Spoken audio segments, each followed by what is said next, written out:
Being up top, when you got to, what was the highest rank you hit? Deputy chief. So you hit deputy chief. Now, as a deputy chief, you know how it is for us cronies, where we look up and they're like, they don't know how that fucking goes down here, da da da da. All they care about is numbers and whatnot.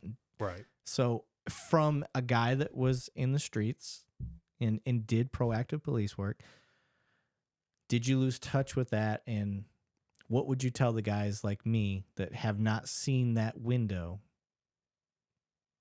What would you say to them about, is it what it seems, or is it? So I would say that no, it's probably not what it seems.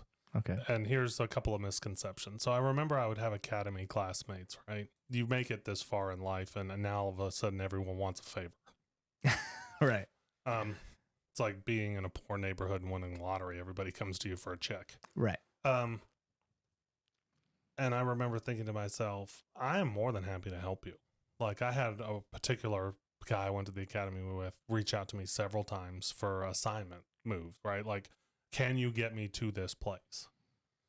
I probably could just have worked it out, but my thought was, I'm not going to move you to that place unless that place has some interest in having you be there.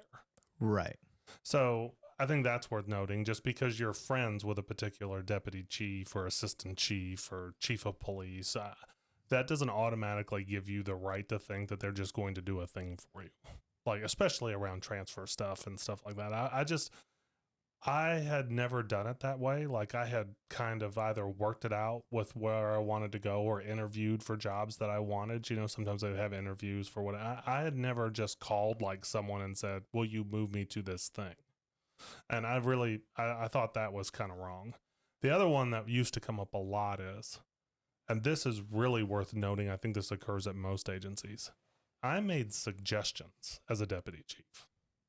Right? There's a table, we have a meeting, we might be talking about a particular topic. I had the power to suggest things. Right. I had no power to make the final decision. So at the end of the day, the chief would make decisions sometimes I was in complete disagreement with. But if you're on his staff, it is not my job and is not appropriate for me to go down to the floor and say, I suggested this, he's going to choose this, and I think he's completely wrong. But you won't be on staff very long. Right. Yeah. So basically, you would have to own whatever decision he made and try and make it for the best of the department, unless they did something completely crazy. But that didn't ever really happen, right? Yeah. So it's not like I could go down there and just say the guy's lost his mind. So you're obligated in some ways to... I always felt like it was super important for us to try and give him the best possible information to make the final decision with and try and make really strong recommendations. But at the end of the day, understanding that while I have more power than the average person on the police department has, I still don't have decision-making authority for most things. Now, if it fell within my purview and didn't rise to the level of the chief of police, then yes. Yeah. I could control things. Like, I could move people internally within my division. So if you wanted to go from the SWAT team to the motors unit and I was running that, I could easily make that happen for you without anybody else intervening or that kind of thing. But if you wanted to go from the SWAT team to a homicide detective, well, that crossed boundaries. And so the moment things cross boundaries, there's other people involved and there's persuasion that has to happen.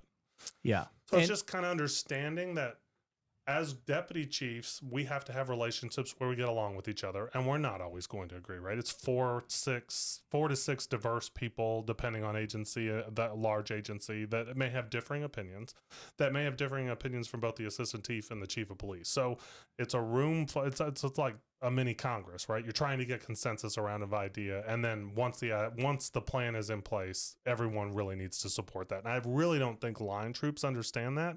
They think the higher you go, the more power you have just to make a decision, and that never really improves a whole lot. As a matter of fact, all it does is reduce the number of people who get to have an opinion. Like at major, I would have to work amongst every major to form an opinion to take to a deputy chief, who then would take it on up. At deputy chief, I still have a whole group of people that I have to form an opinion with, and then we have to persuade the people above us to do it that way. And sometimes they would, have their own ideas and do something different. Yeah, I don't know if this is a popular opinion, but I think it's important for those in your position to support and back up what the chief decides. I do think that's important because you have to, at the end of the day, you've submitted to a militaristic chain of command. Yes. At the end of the day, that's what police work is.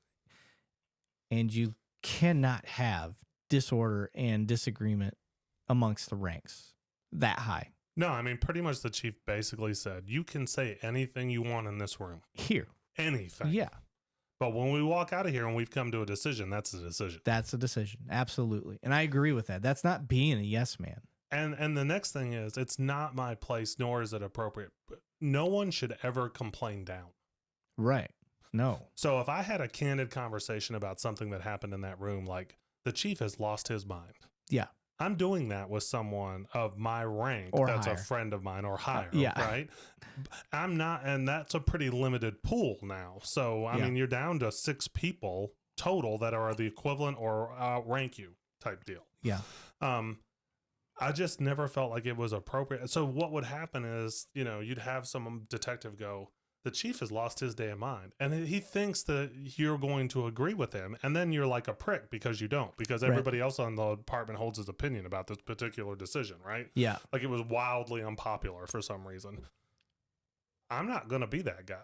No, nor should you be. And so it kind of, it creates challenges because you own the final decision. And sometimes you were in total disagreement with it and you cannot say anything to that effect, right? So I think I found that to be the most frustrating part of the job. Like we would sometimes come with really good ideas that just didn't get implemented for whatever reason. And the truth of the matter is, I never knew what conversations the chief was having with the political establishment. I mean, he reports both to the mayor and to some degree to the chief operating officer of the city. Yeah. God only knows what those city people, manager, whatever you want to call him. He might have thought it was a great idea and knew he couldn't get it past them. Right. You know, so I mean, you just never knew how challenging those situations were. I mean, he had broad support from the mayor, so I think he could have gotten away with a lot of stuff. You know, I mean, he could have basically said, we're going to do it this way. But she had strong opinions, too, at the time. Yeah. You know? Yeah. It's frustrating. And I will fully admit, in my earlier part of my career, I would have been the guy that would be like, fuck that. Like, say what you mean. Like, you know if you agreed with them or not. But now, bigger picture, maturity, you know, doing the job for a while, I understand the importance of unifying behind chain of command and their decision making. Because at the end of the day, if it doesn't work, it doesn't fall on you. It falls on that guy.